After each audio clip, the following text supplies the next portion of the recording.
अस्सलाम वालेकुम नाजरीन, गुज़श्ता दिनों क्रिकेटर और ऑलराउंडर अम्माद वसीम के यहाँ बेटी की पैदाइश हुई थी और अब क्रिकेटर उमर गुल के घर भी नन्ही परी की आमद हुई है।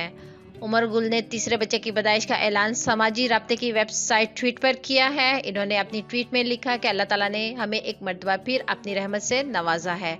ख्याल रहे कि उमर गुल ने 2010 में दुबई में मुकीम डॉक्टर से शादी की थी और इनके 3 बच्चे हैं। इनकी बेटी रिहाब उमर की पैदाइश मई 2012 में हुई थी और इनका एक बेटा भी है। उमर गुल हाल ही में पाकिस्तान पीएसएल के छठे सीजन के लिए कोयटा ग्लैडिएटर्स के बॉलिंग कोच मुकर्रर हुए थे, लेकिन पीएसएल को कोरोना केसेस के इजाफे की वजह से मुलतवी कर दिया गया। तो हमारी फैमिली को अपनी दुआओं में याद रखिएगा। तो नाजरीन, इस वीडियो को लेकर आपकी क्या राय है? अपनी कीमती राय का इजहार नीचे कमेंट सेक्शन में ज़रूर करिएगा। वीडियो को लाइक करने के साथ साथ हमारे चैनल को भी सब्सक्राइब कर दीजिएगा ताकि लेटेस्ट अपडेट सबसे पहले आप लोगों तक पहुंच